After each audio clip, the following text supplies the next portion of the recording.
Okay, this is important. This is really important to talk about. In 2024, 142 Canadian films make it into the movie theater. In 2025, 139 Canadian films make it into the movie theaters. So relatively, equal number. However, in 2025, Canadian films made 41% less money in theaters than they did the year before. 41%. That's a gigantic drop. And so we have Barry Hertz here. He's a deputy arts editor for the Globe and Mail, and he talks about the state of Canadian cinema right now, and he has a lot to say. Audiences are just not aware of what is out there. I hope you get from this conversation as much as I did. Let's go. Hey, pal, how you doing? Hey, I'm good. How are you? Good. Listen, I'm gonna ask you about this in just a moment. But also, we are talking the morning after the Actor Awards, formerly the Screen Actors Guild Awards, the SAG Awards rather. And a couple of big things happened yesterday. For example, Catherine O'Hara posthumously received the award for her role in the studio. You get a really beautiful speech from Seth Rogen. I really was touched by that moment. But the big surprise of the night was Michael B. Jordan winning the Actor Award, beating out Timothée Chalamet, beating out Wagner Moura. That's a pretty significant thing. Do you think that changes how you think about the Oscar race? Yeah, I think it does. The SAGs, they'll always be the SAGs to me. Sorry, generic actor They're not the awards. Actor Awards. They're the SAGs. Yeah. Okay, yeah. They have a pretty good track record of the winners there in the Best Actor category going on to triumph at the Academy Awards. Yeah. So I think we are seeing a bit of a voting block. It's a larger voting block, exactly. Between that and what happened at the BAFTAs the weekend before with Chalamet also getting, no recognition. I think, the Chalamet train may be slowing down and the Michael B. Jordan train might be picking up. It's all really about like the momentum, right? Like this idea of like, okay, you get to a certain moment and go like, okay, who has the momentum going into the Oscars? It's shifted. It used to be Timothy, I think. Yeah. But we're now. What was your reaction to Michael B. Jordan's speech? He gave this a really beautiful, emotional speech. He seemed genuinely surprised, which was great. I mean, this is what. So was Viola Davis. Who handed him the award. So he was grateful. It was great to see that. It was great to see the crowd react in the room. And I think the Oscar race, it needs these kinds of shakeups to be interesting, a little spicy, Let's get a little twist. Everybody was back in December before the awards were even announced. It seemed like everything was kind of a fait accompli. Like this was Chalamet's year. Timothy was putting in all the work, all the marketing, everything. But things shift, and that's fun. That's part of what makes this whole thing watchable and interesting, and hopefully will bring in audiences to the Academy Awards telecast. Speaking of things shifting, we're going to shift gears and talk about something that's equally spicy, but in an entirely different way. So the headline is Canadian films saw a huge decline at the box office in 2025. Telefilm says that they saw a 41% decline from the previous year. You're someone who follows the state of Canada cinema pretty closely. What's your reaction to that report? I mean, at the same time, it was a bad number to see, but 41%. 41%. That's not nothing. But also it was not wholly surprising.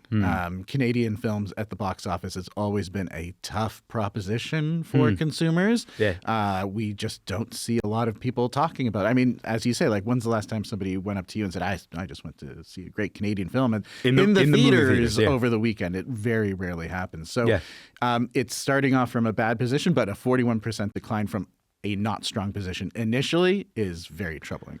Look, quickly, how does Quebec factor into all of this? Because I feel like it's a different situation there. Yeah, so Quebec is interesting because typically Quebec audiences are the most supportive of homegrown product because there's, a language protection element baked into the culture of cinema going there.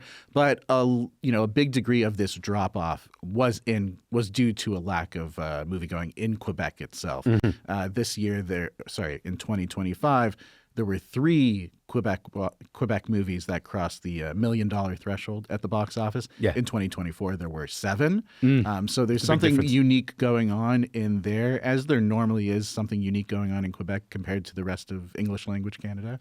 But still troubling nonetheless. What's striking me about this is it's not like there's a shortage of Canadian films. According to this report, something like 139 feature films were released in 2025 and actually made it into a theater somewhere.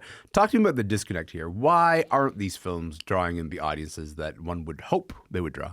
Well, I mean, I think it's really awareness. As you said, like in the intro there, can you name, 139 Canadian films in a theater in 2025. That's not an aberration. The year before it was 142. Can you name a third of those movies, like 10, 15. Like the top players in the Canadian film industry would have trouble getting close to naming that amount of numbers. So audiences are just not aware of what is out there. What's funny about that is like we happen to be living through the exception that maybe proves the rule, right? Like the idea, like, so Nirvana, the band, the show, the movie saw gigantic numbers during its opening weekend. It drew in $350,000, making it the largest opening of any live action English language Canadian film, second to Blackberry, also made by Matt Johnson. How do you explain the success of Nirvana and Blackberry versus the rest of the sort of very little space that other movies seem to be having? Well, I mean, Matt is, of course, like a force upon himself. And he's not shy about giving interviews and putting his message out there. But at the same time, he had that marketing machine backing him up. Yes.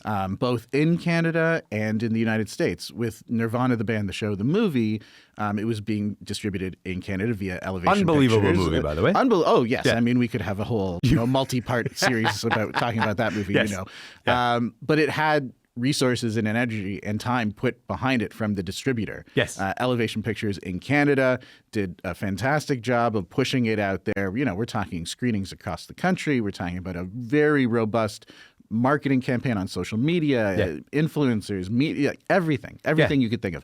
And at the same time, though, they were very much helped by the momentum and the materials provided by that film's U.S. distributor, which is Neon, which came and acquired the film after its South by Southwest premiere last year.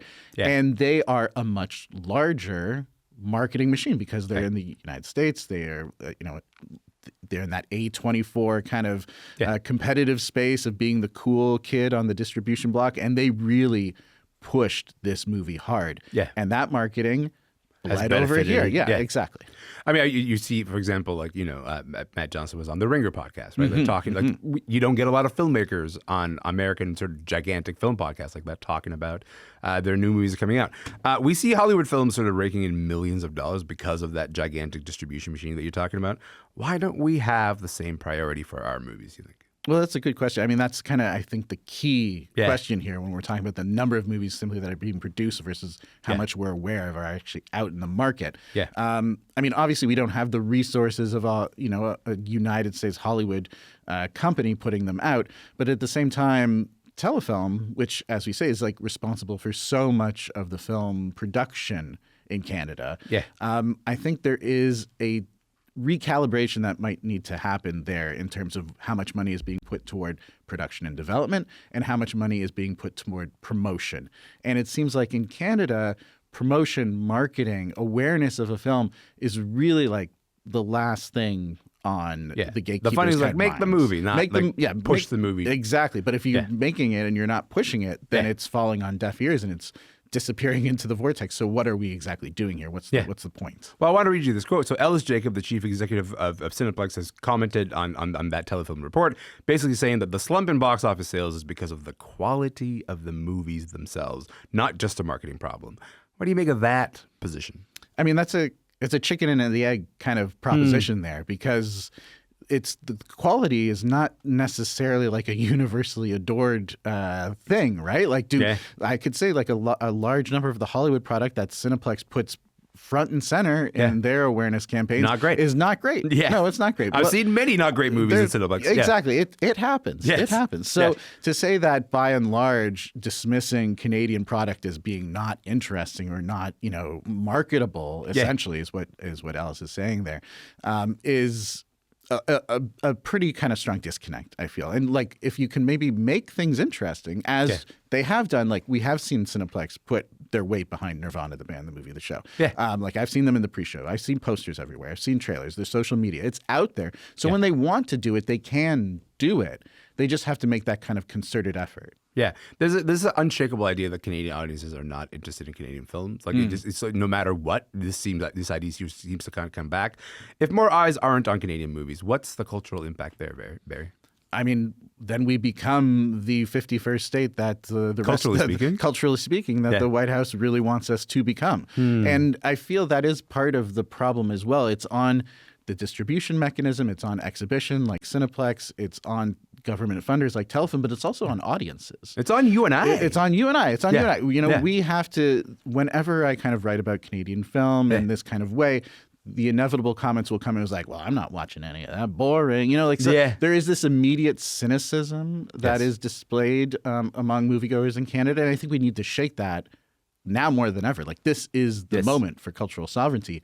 Let's put some attention and, effort into it. I'll tell you this: with the show's about to end, but I was just in Kingston, Ontario, for the Kingston Canadian Film Festival, and what I like about that festival is that the audience seems to be growing, and that entire festival is like all of the films in there are Canadian films. I want to see more of that. That's and I know that you do too. So, Of course, yeah. Barry, I appreciate you being here, man. Thank you so much for being here. Thank you for having me. Of course, you're the best. Barry Hertz is Deputy Arts Editor and Film Editor for the Globe and Mail. My name is Elamin Abdelmahmoud. This show is called Commotion. We'll be back tomorrow. We'd love to see you then. Have a great day.